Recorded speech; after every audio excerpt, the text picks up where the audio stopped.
Hi, everyone. It's Chris and Susan, your trustworthy coaches, bringing you another Trustworthy Live podcast. We are so excited to have you here today, and thank you for choosing us and for tuning in.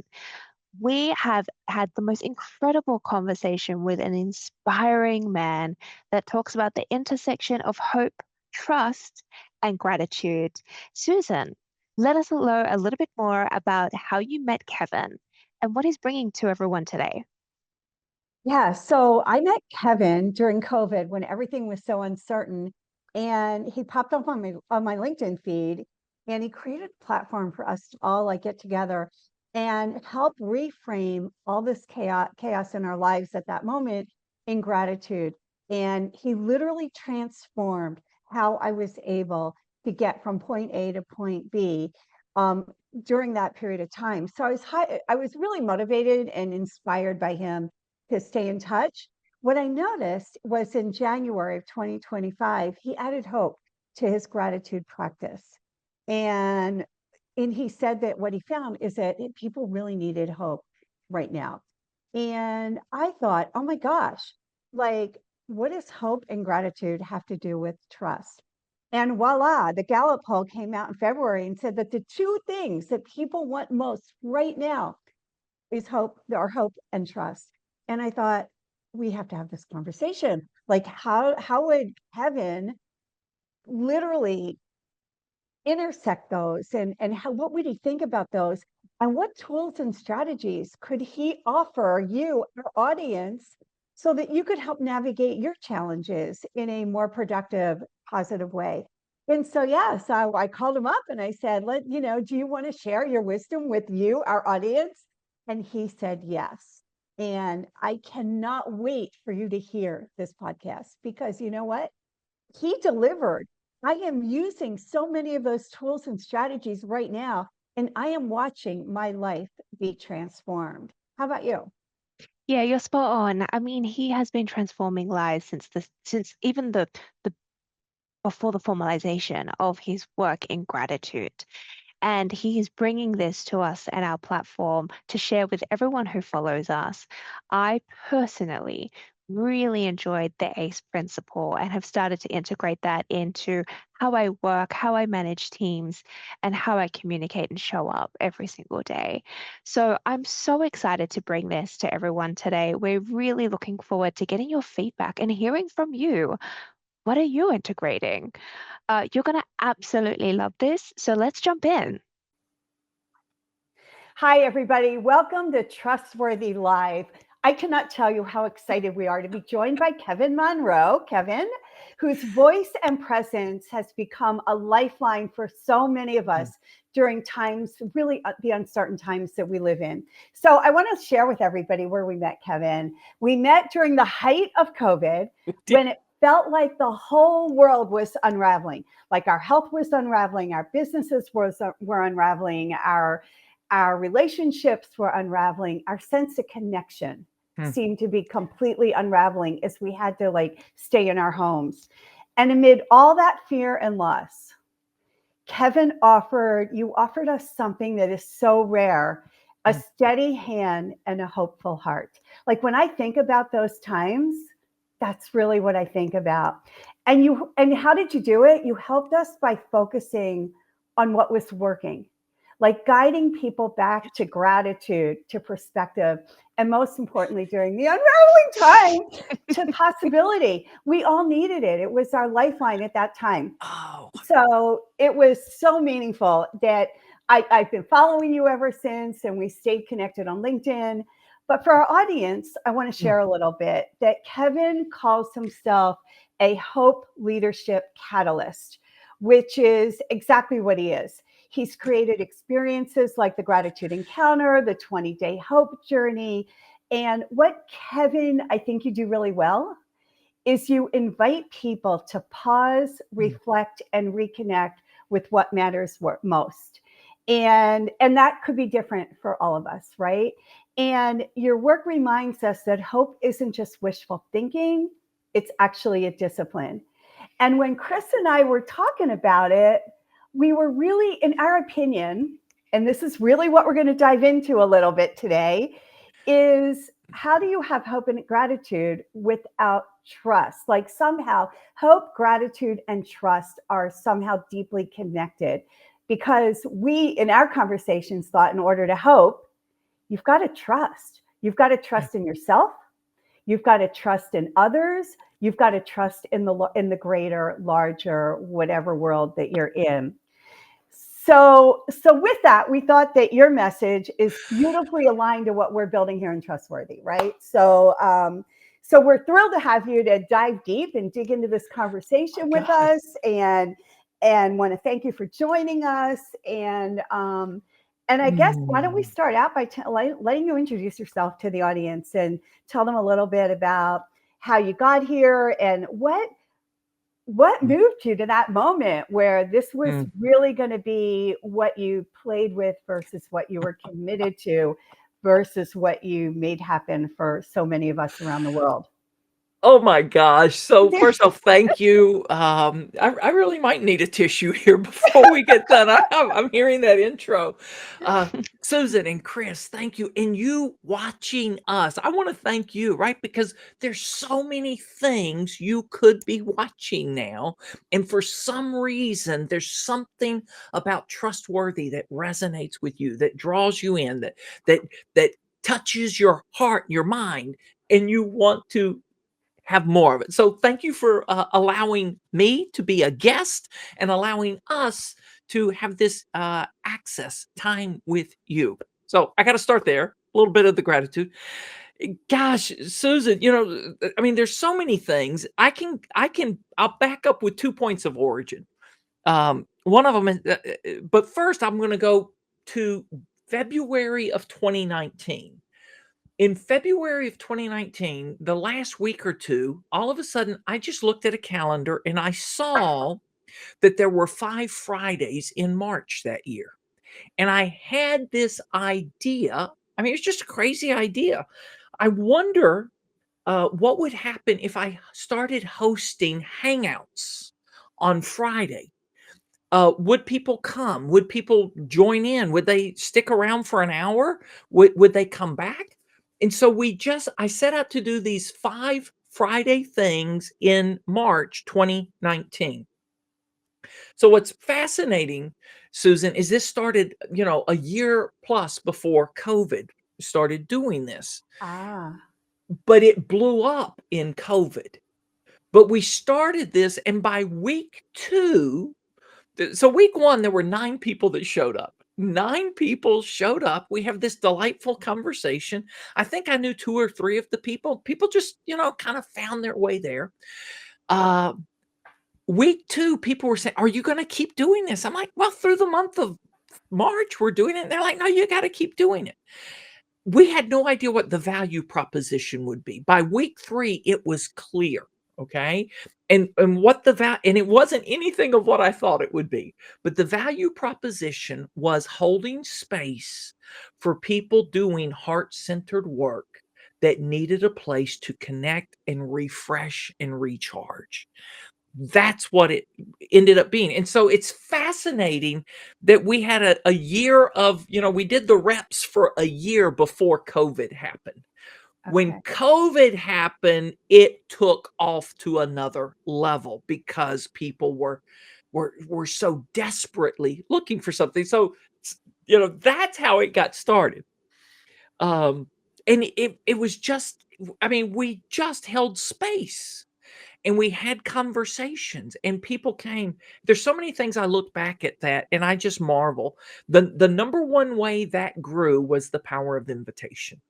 People invited someone, but people would just start showing up and say, "Well, hey, how'd you find your way here today?" And they're like, "Oh, so and so invited me, I was invited." It's like, wow, this is amazing. So it was very organic in how it grew.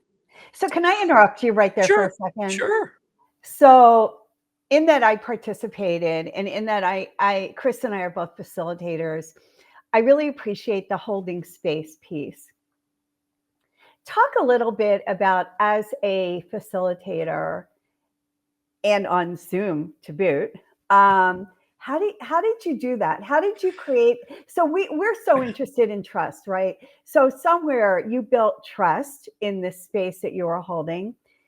Did you ever like try to break that down as to what steps you took, or how did that happen, or what role did you play, or did people play in getting people to want to come back and to trust that that was a place to hang? What a lovely question. Sometimes, okay. Um, and Chris, I did not know that you too were a facilitator, so that's really fun to learn about you. And gosh, so I've been on a facilitation journey for 20 something years, Susan, right? I mean, I remember back when I just loved to speak. I thought I was really good as a speaker. And I would do things full days, right? And I could just be so energized, but I realized people weren't learning anything if I was the one doing all the talking, right? That's where it started. It's like, that's not how people learn. But when we started facilitating these sessions, I'm going to make two or three comments. Number one, I'm going to say it's a gift. And I remember the day that I was sitting in a National Speakers Association meeting with a gentleman who is now deceased. And in 7 minutes, he unpacked gifting for me at a way I never understood it before and have so appreciated it since. That we are gifted to do, we really don't even understand how it works. It's really hard for us to dissect it and say, these are the pieces, because we do it somewhat intuitively, innately, right? So there are things I do, but I do try to study what was it that made that. So one of the things, God, okay, can we just talk about some foundational beliefs? Sure. Yeah. To be a good facilitator, you really have to believe the wisdom is in the room. You have to believe Absolutely. that, right? You have to believe my role is not to bring the wisdom. My role is to unlock the wisdom that's already here. And if I show up thinking I'm the smartest person in the room, we're doomed as a facilitator, right? Because then it's me just trying to spout wisdom. But if I really believe that, and that magic happens when people show up and when people feel, okay, when we get into this gratitude, people everywhere want to feel seen, heard, valued, and appreciated. When and where they do, they make their best contributions, they Mm. flourish. And when and where they don't feel, feel is the key word. When they don't feel seen, heard, valued, or appreciated, they're looking to leave or they've already shut down. So in meetings, it starts. Okay, so I hosted a session earlier today, and I was doing it with a medical doctor. First time we've ever collaborated. And I mean, I love the word at the end that somebody, this was magical. It was magical.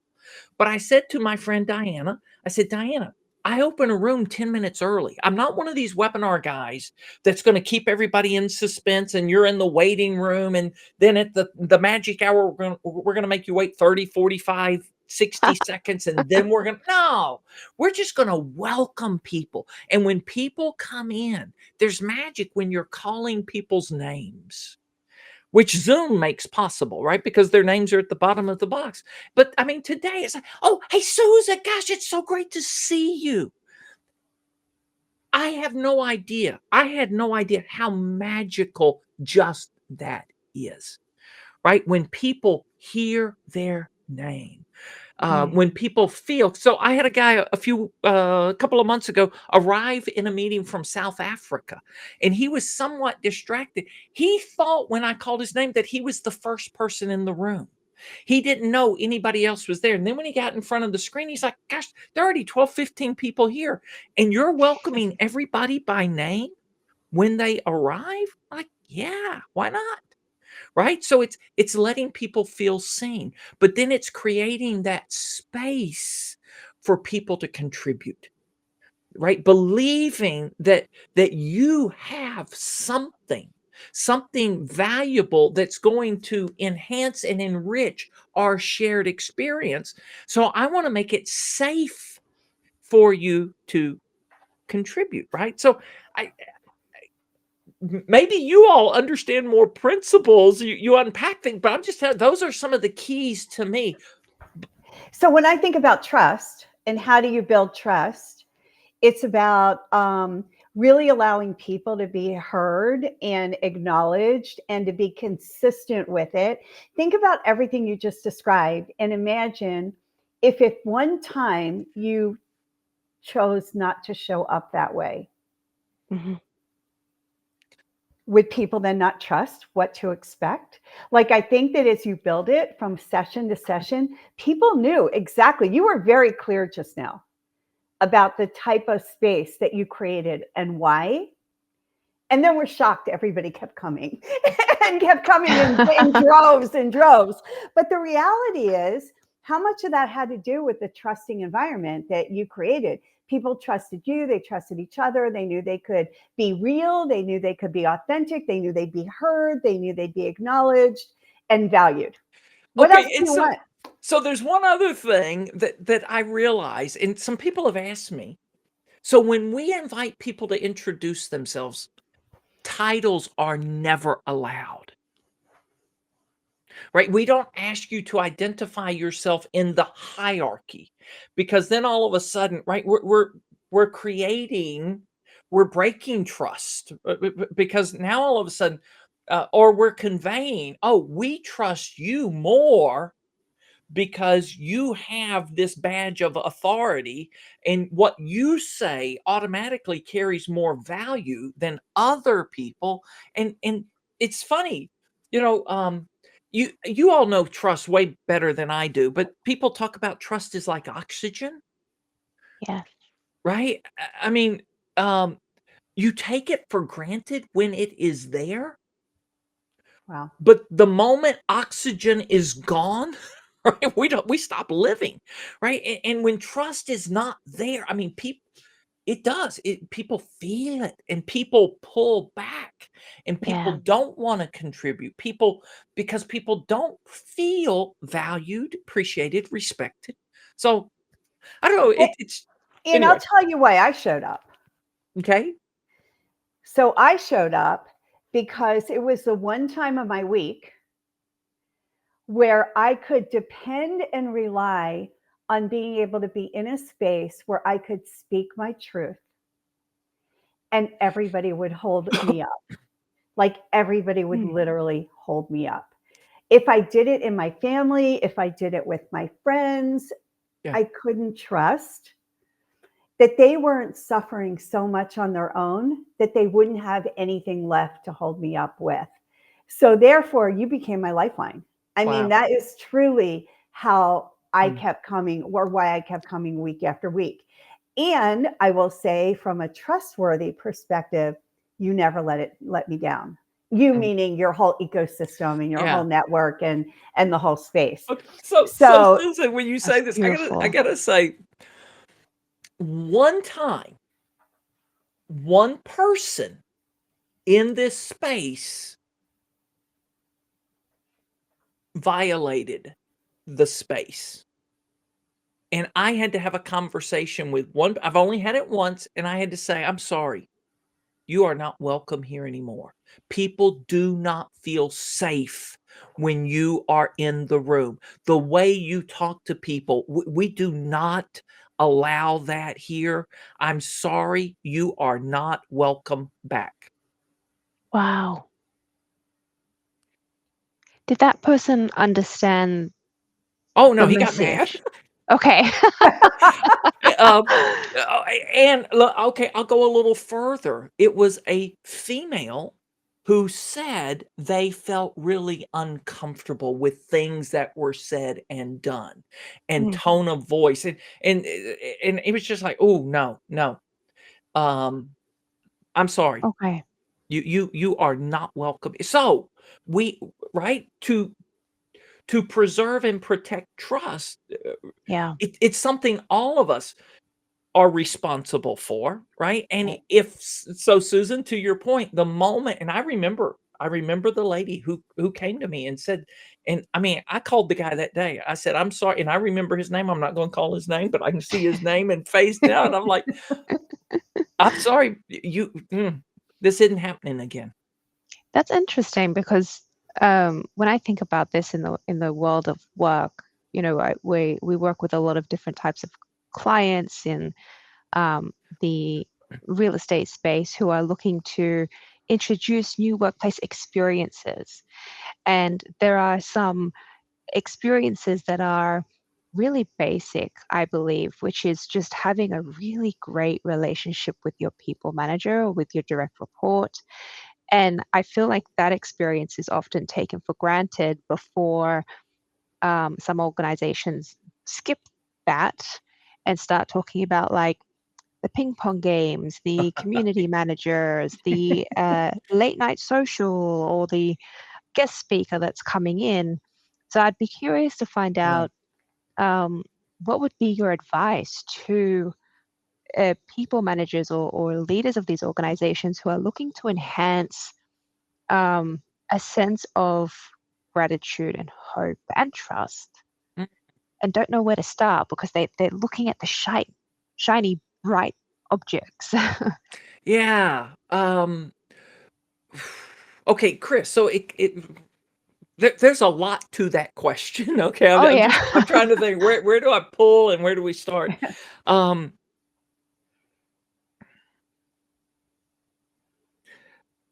so part of it depends where you sit in the organization and what level of influence you have, right?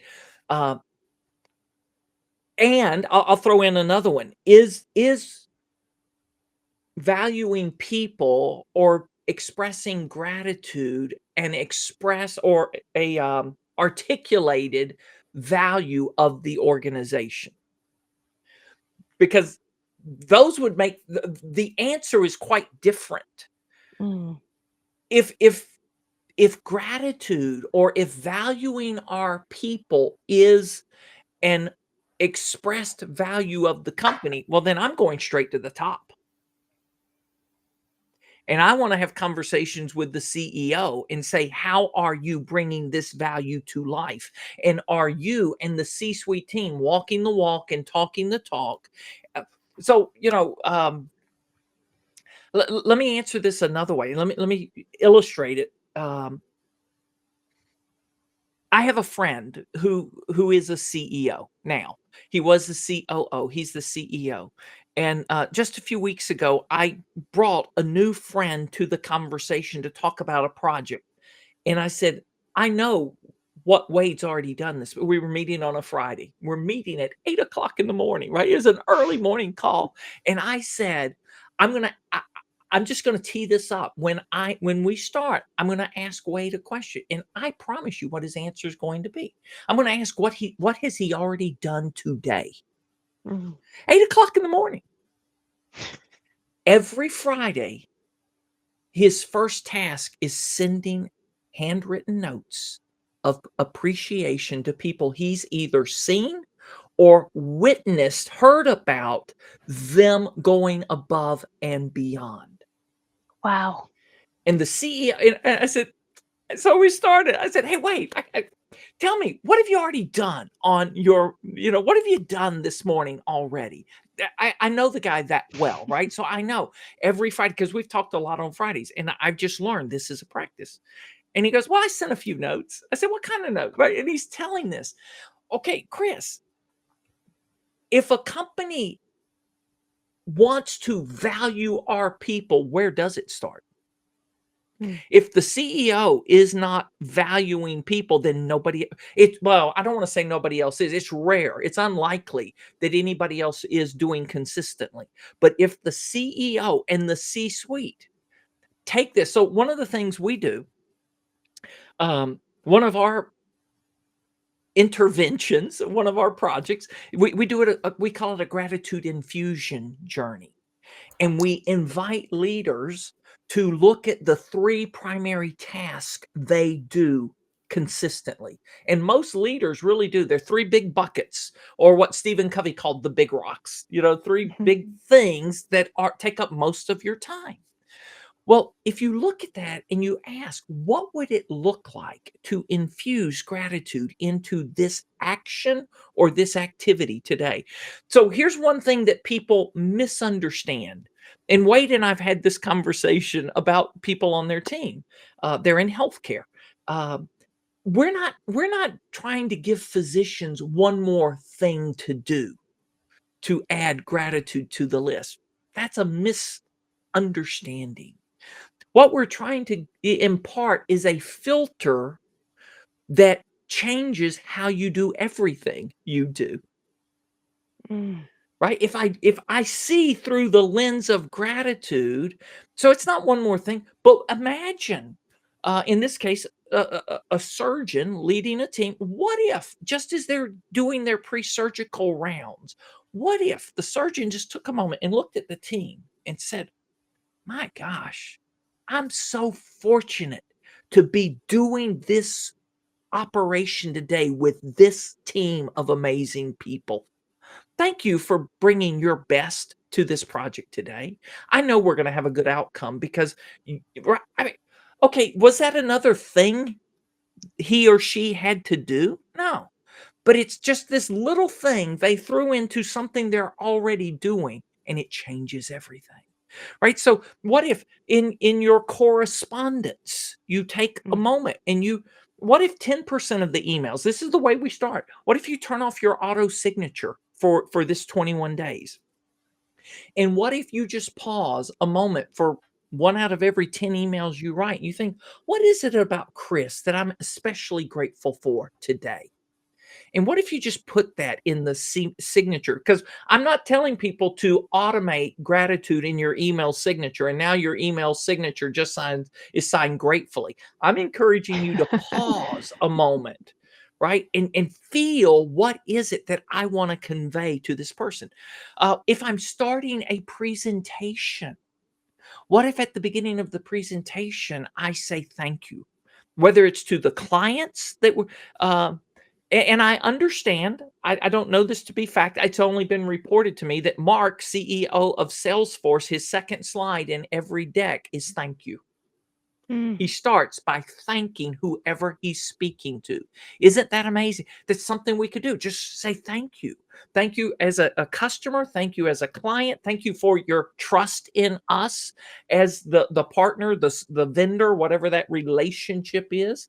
And then when you finish, thank you for the opportunity to serve you. Right? I mean, what if you just find ways to infuse gratitude into the things you do every day? It changes things. Mm. Kevin, it brings to mind an example that we share in our labs that I've gone through. The Harvard Business Review says that when you have a trustworthy environment, people are more engaged, they show up, they have each other's backs, they're more productive, et cetera. And I was really fortunate to work for a company, and it was a small company. So it's not only the big ones that you are just referring to, but I worked for a small 15-person company. And on a Saturday, I had to get something done. And the CEO, while I was working on Saturday, sent me a note, just a quick email or text or something. I can't remember what it was back then. And he said, "Hey, I'm thinking you're working on this thing today. Just want to let you know how much I appreciate you taking the weekend and the time." And I'm like, any day, you want me to work on a weekend, I am right there for you. I mean, that little note that took him less than 3 seconds to write Right? made all the difference in the world to how I It showed up for does. that company. It does. I mean, and so I remember the day I was doing a project for a Latin American firm, and at the end of a session, a guy came up to me, and I remember being told that this guy was the most skeptical of the work we were doing. And then all of a sudden, at the end of the session, he came up to me. He said, "May I tell you what impacted me most of this session today?" And that's a gift as a facilitator, right? When somebody's gonna tell you. And he said, "It's nothing that we did in the session." Those were the next words out of his mouth. Oh. He said, "What impacted me most was the way you greeted me when I walked in the room. You looked me in the eye, you called me by name, you shook my hand." Now, what followed next, Chris and Susan, was amazing. I don't do that for my people, but I am starting now. And I remember being at the airport that afternoon, to fly back, and I was with a colleague, and we're just debriefing this session, and I just remember going, "Wow, little things matter most." To your point, so this little and you never know what little thing is going to matter most to someone when. Yes. You have no idea what little thing is going to be a big deal. So this CEO takes 10 seconds to send you a message somehow. But that message is it's so much bigger than that message, right? Because what is oh my gosh, he knows I'm doing this now. He knows I'm here on a Saturday going above and beyond. And it's important enough to him to acknowledge that my contribution. And then, like you said, and when I do sessions and when I ask people about those leaders that made that kind of influence on their life, I have people that tell me stories. Say, "Gosh, if this leader called me at 3 a.m. this morning and said I need this," I'd say, "When do I need to be there?" And I said to one lady, "How long ago was it you worked for this leader?" She said, "Oh, 20 years ago." But I'd drop what I'm doing today if he asked me, because there was that kind of respect and appreciation that was and to use your word, trust, right? There was trust that was built. And so I think a lot of your practice right now went from gratitude to hope, and we're Did like sitting here saying it's grounded in trust. Part of why we believe it's grounded in trust, and I'd love your opinion or your thoughts on this, because then we can talk about what comes first.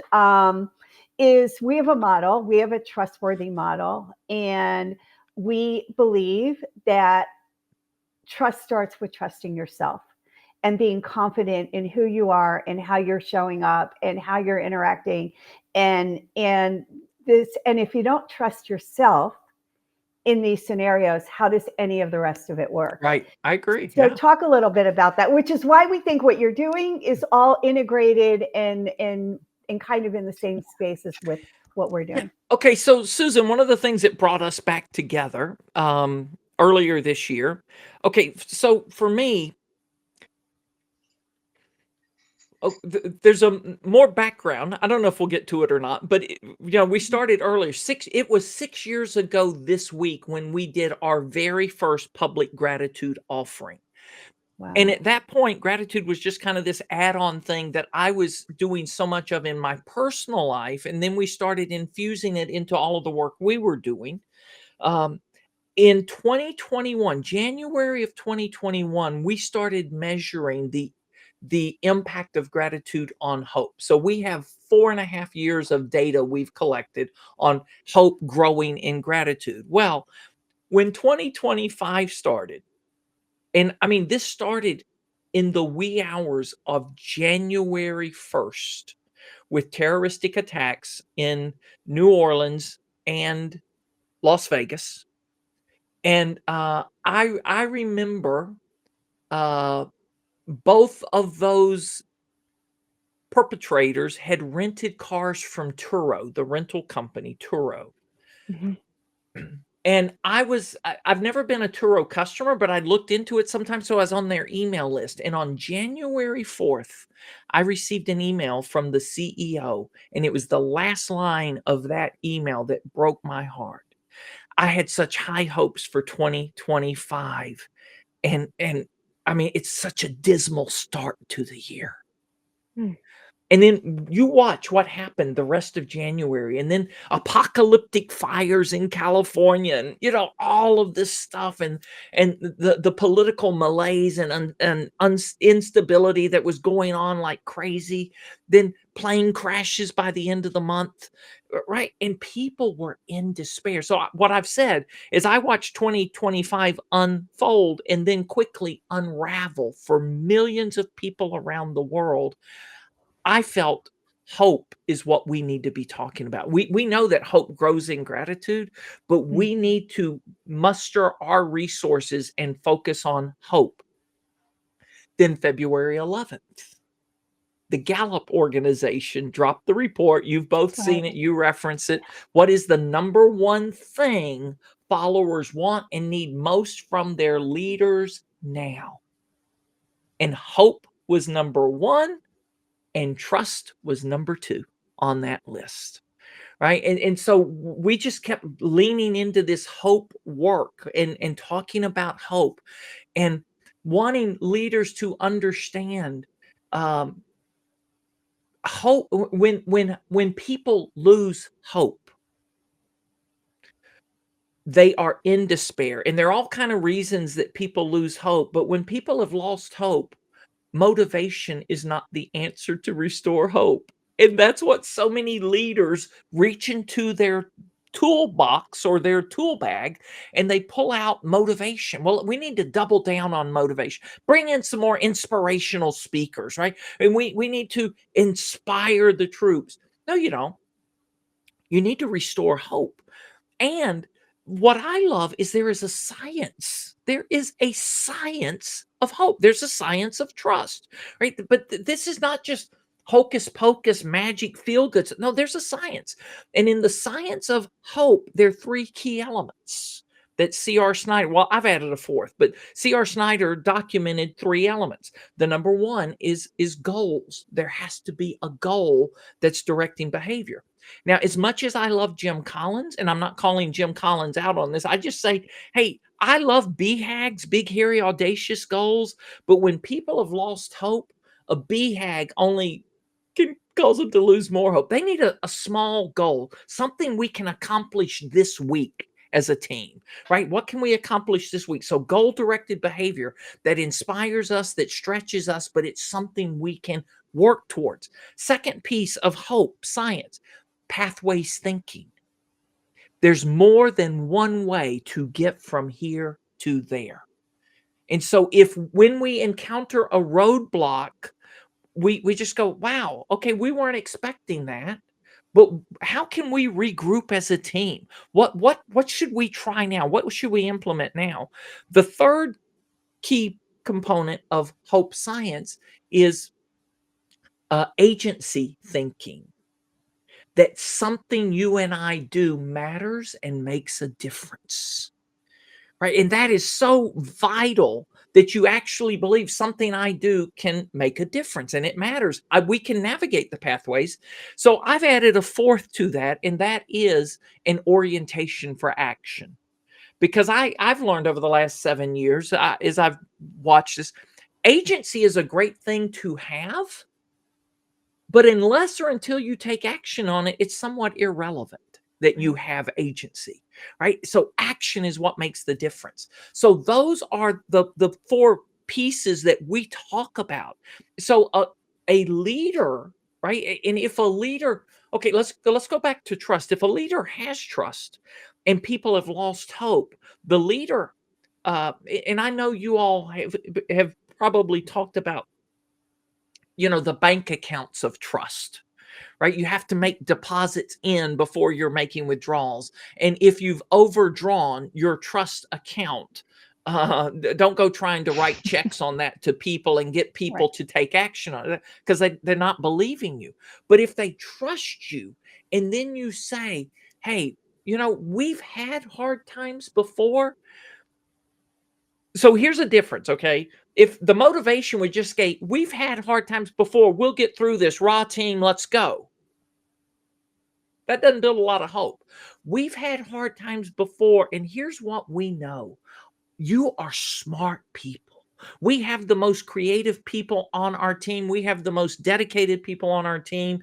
And we know that you're going to work with us to figure this out. And we'll find ways forward. We'll find ways through. Can we work together to get out of this sticky situation we're in? If there's trust, people are going to go, yeah, absolutely. Just like you, Susan. Yeah, just tell me what to do. But if there is no trust, people are, I don't think so, right? So it's That's not it. motivation, it's invitation to action, it's invitation to creativity. It's bring your best thinking to this, unleash it because we know you have it, and together we'll figure this out. Such a So, different story. So let me ask you, many of us are, in middle management. We've got, leaders who, we've got employee, we're kind of sandwiched, right, Yep, yep. between our employees and our leaders. If you were to give, let's say I'm one of these sandwich leaders and I really don't have faith or hope that what my leadership is doing is really going to work, nor are they caring what I'm thinking. Yet I still have a deliverable, yet I still need to perform, and I still have a team. What advice would you give me in order to get through my day, motivate my team? Like, how do I get up in the morning and do this? Yeah. Okay. So, boy, I love these layered, complex questions. Right? I mean, let's just they're layers here. Let's assume that this is a values-based company, right? That still have some of these conflicts. Hey, because if you don't if they don't share values, I'm wondering, why are you still there, right? If you don't have any hope, um, don't sell your soul for a paycheck. That's one thing I would say, right? If you feel utterly conflicted, and if you feel you're having to do a song and dance to sell something you don't believe in and get people to, I mean, we're talking about some ethical issues now, right? We're Right. talking about some values issues. And those are bigger, more complex issues that you have. But I'm going to assume that that there are well-meaning people in this company, that the company has um, a a worthy mission. They're stuck in bureaucracy, or they've got all kind of politics that are coming at them, and they're things beyond their control, that right. I mean, when you start talking about multinational companies and, yeah, several divisions of company, man, that's complex. So I don't want to just overlook that. But Susan, what I would say, gosh, I mentioned Covey earlier. Let's mention Covey again. The sphere of concern, the sphere of control. What are the things, right? So there are all these things that are in our spheres of concern that are beyond our sphere of control. So I would encourage you to look at what are those things that are in your control. Now all of a sudden I'm thinking of another CEO I have a lot of respect for, Bob Chapman, who he talks about not your span of control, but your span of care. So the employees that are in your span of care, right? They're not just in your span of control, they're in your span of care. How do you care for them? So if I'm sandwiched in the middle, I want to make sure my people know that I'm valuing them, their contribution, right? I'm expressing gratitude, and maybe even I'm saying, "Gosh, we're all feeling a little tight right now, right? I mean, we feel this pressure. The pressure is real. We're I know people that are on their fifth boss from a reorg in 2 years now, right? There's just been so much change, and some of those, they've lost trust. But the leader that you so express gratitude to the people on your team. Let them know how much you appreciate them. Talk about their strengths. Appreciate, celebrate their strengths. So I use okay, I'm going to give you two rules of three that I use. One is the ACE principle: appreciate, celebrate, elevate. So look at what the person's doing. What is it that you appreciate about them, and make it personal.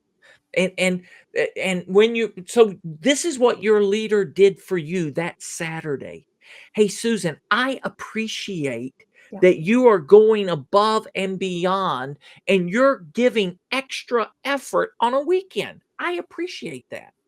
then celebrate. Well, what do you want to celebrate? You want to celebrate their contribution, celebrate them using their gifts, talents, and abilities, putting their skills to work for your team. Celebrate that. Celebrate it, not just so many companies only celebrate results, celebrate effort, celebrate uh, contribution, celebrate gifts and talents that you see, bright ideas, celebrate teamwork that you see, and then elevate. Elevate is bring to life the values that you see a person bringing to life in their work. Hey, I want to elevate the way you handled this situation using these values that we have as a team or as a company. So, ACE, appreciate, celebrate, elevate.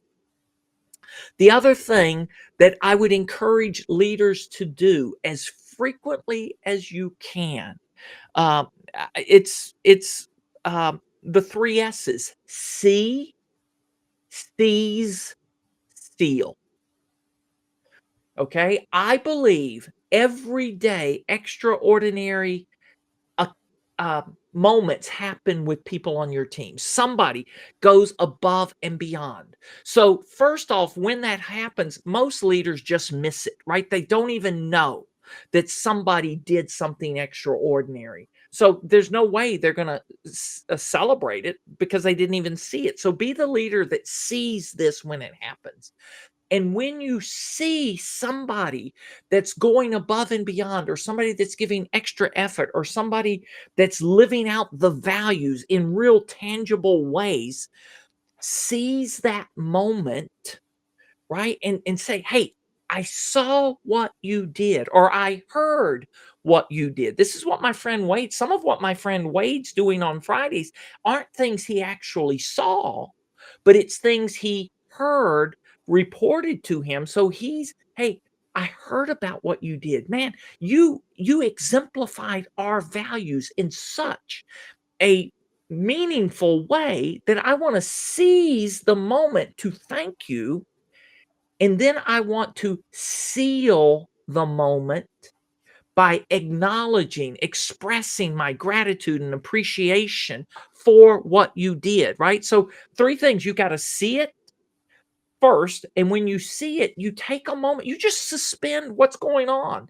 Right now, the most important thing I could do is take 2 minutes, 5 minutes, 10 minutes with this employee, this associate, and celebrate what they did, and you know do the ACE: appreciate, celebrate, elevate, and then seal this moment with some kind of, so we use cards that say I'm grateful for you, or notes. Write a note, send a text, whatever it is. There's no magic formula to it.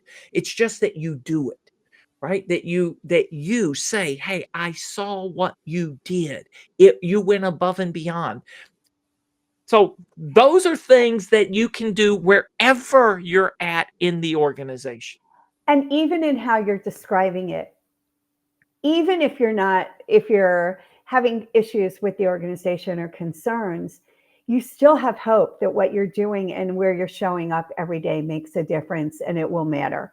And it matters because my employer has used the ACE and the 3S techniques to Yeah. make me Yeah. feel like a valued contributor, and that what Yeah. I'm doing makes a difference, which then makes me, and it puts me in a position of trusting you. Yeah. So Absolutely. don't they all work together? Yeah. So okay. So you said earlier you wanted to talk about which comes first, right? And I'm going to. I don't know. And I think in certain instances, different ones show up first, right? In different. So here's how I've come to the visual I use, Susan. Um, And Chris, have you ever been to the circus or seen the clown car that shows up at the circus, right? And this Mhm. little Fiat or something shows up, and more clowns pile out of this car than could physically ever fit into the Yeah. car, right? And you're like, Mhm. how did it, and they just keep coming. Well, I think all of these positive traits that we want, I don't know different times, different ones are the first to show up. Sometimes it's gratitude, sometimes it's trust, sometimes it's kindness, sometimes it's compassion, sometimes it's empathy, whatever it is, right? But they always travel together. So whichever one shows up, they don't show up alone. They bring their friends. I love that. And all of these, so for some people, it does start with trust. But if I'm trusting you, I'm also honoring you. I'm celebrating you. I'm empathetic. I'm understanding. I'm compassionate. I'm kind. I'm grateful. I'm appreciative. Right? They show up. But other times it can be another one that starts first. Mm. So I, the order, who knows? so I know we're running. I hate to do this. This is the most amazing conversation I think we've had. And you have given our audience so much to think about and what I love about the integration of hope, gratitude. I think Chris needed to jump off. Hope, gratitude, and trust is that it's so centered and based in values. It is. Yeah.